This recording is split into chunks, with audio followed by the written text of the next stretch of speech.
जैन को गिरफ्तार कर लिया है।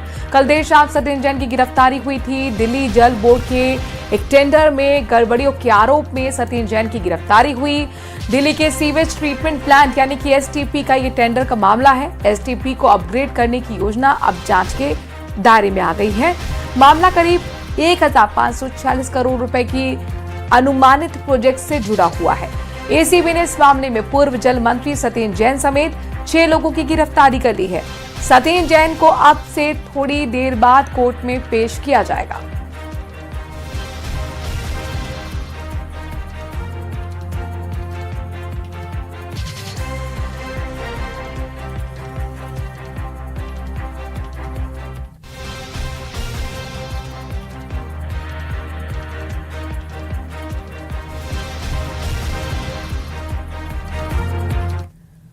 तो क्या है पूरा मामला? क्यों टेंडर घोटाले केस में एसीबी ने सत्येंद्र जैन को फिर से गिरफ्तार कर लिया? इसकी डिटेल रिपोर्ट आपको हम दिखाते हैं। दिल्ली के सीवेज ट्रीटमेंट प्लांट यानी एसटीपी को अपग्रेड करने की योजना अब जांच के घेरे में है। मामला करीब 1546 करोड़ रुपए के अनुमानित प्रोजेक्ट से जुड़ा है। एसीबी ने इस मामले में पूर्व जल मंत्री सत्येंद्र जैन समेत 6 लोगों को गिरफ्तार किया है। दिल्ली के पूर्व मंत्री सत्येंद्र जैन समेत 6 लोगों की गिरफ्तारी काफ़ी अहम मानी जा रही है। इनकी गिरफ्तारी दिल्ली में जल बोर्ड के एक टेंडर प्रक्रिया को लेकर हुई है, जिसका अपग्रेडेशन करना था, क्योंकि अपग्रेड करने की आड़ में ये कहा जा रहा है कि धांधली हुई, हेरफेर हुआ और अनियमितताओं के मामले को लेकर ये कई सारे आरोप लगाए गए। लेकिन आज एसीबी दफ्तर के बाहर काफ़ी यहाँ पर चहलकदमी यहाँ पर दिखाई देगी। आपको गहमा गहमी है, क्योंकि फोर्सेस को तैनात किया गया है। किसी तरह से कोई प्रदर्शन यहाँ पर किसी के द्वारा ना हो, इसको लेकर यहाँ पर सुरक्षा को बढ़ाया गया। गिरफ्तार लोगों में दिल्ली जल बोर्ड के पूर्व सीईओ उदित प्रकाश राय, पूर्व कंसल्टेंट अंकित श्रीवास्तव और 3 कंपनियों के मालिक भी शामिल हैं। एजेंसी का दावा है कि एसटीपी की क्षमता बढ़ाने के लिए जारी होने वाले टेंडरों में ऐसी शर्तें रखी गईं, जिनसे प्रतिस्पर्धा सीमित हो गई और एक खास कंपनी को फायदा पहुंचाने का रास्ता बना। एसीबी के मुताबिक इस पूरे मामले में टेंडर प्रक्रिया को प्रभावित करने की कोशिश की गई। एजेंसी का आरोप है कि एसटीपी अपग्रेडेशन के टेंडर की शर्तें इस तरह तैयार की गई, जिससे एक खास कंपनी को फायदा मिल सके। आरोप है कि ऐसी शर्तें जोड़ी गईं, जिनसे व्यावसायिक प्रतिस्पर्धा खत्म या सीमित हो जाए। जांच के दौरान एसीबी को बिचौलियों और सरकारी अधिकारियों के बीच बातचीत से जुड़े इलेक्ट्रॉनिक सबूत मिलने का दावा है।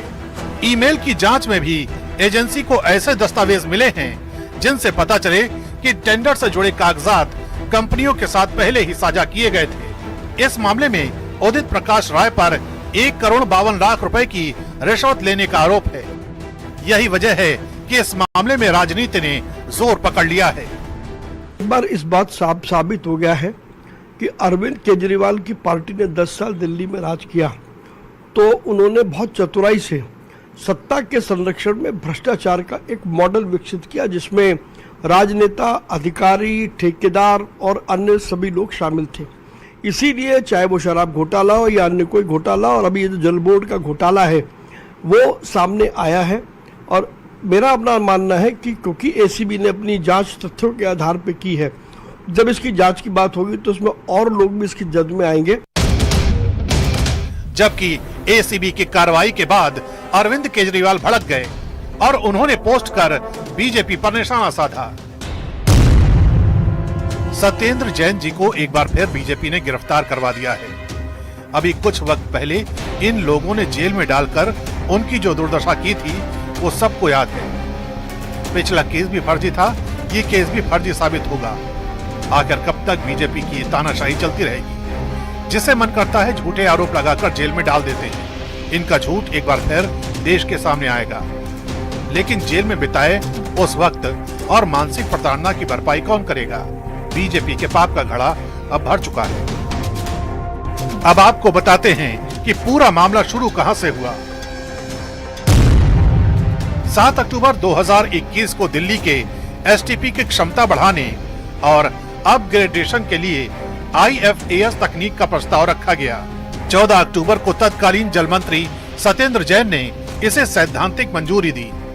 इसके बाद 21 और 23 दिसंबर को सत्येंद्र जैन, तत्कालीन जल बोर्ड सीईओ उदित प्रकाश राय और सलाहकार अंकित श्रीवास्तव ने टेंडर के लिए टर्म्स ऑफ रेफरेंस तैयार किए।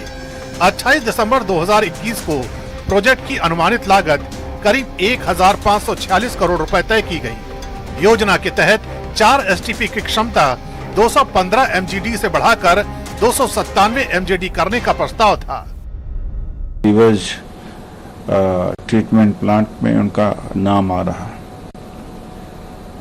ये सब के सब भारी भ्रष्ट है, लेकिन एसीबी हो, ईडी हो, सीबीआई हो, क्या ये केवल विपक्ष के ही भ्रष्टाचार के लिए बनी हुई है? यमुना के मुहाने पर जो STP plant, sewage treatment plant लगने थे वो नहीं लग पाए और यमुना जी मैली की मैली रह गई।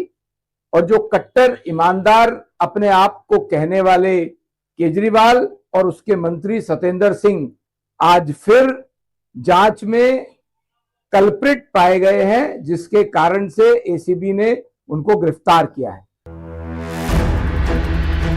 दिल्ली से उठी भ्रष्टाचार के आरोपों की ये चिंगारी पंजाब तक पहुंच गई है, जहां आम आदमी पार्टी शिरोमणि अकाली दल के निशाने पर आ गई है। फिलहाल सबसे बड़ा सवाल यही है कि क्या सरकारी टेंडर की शर्तें पहले से तय थीं? क्या कंपनियों को फायदा पहुंचाने के लिए पूरी प्रक्रिया को प्रभावित किया गया? और अगर आरोप सही साबित होते हैं तो सरकारी खजाने को हुए नुकसान की जिम्मेदारी आखिर किसकी होगी?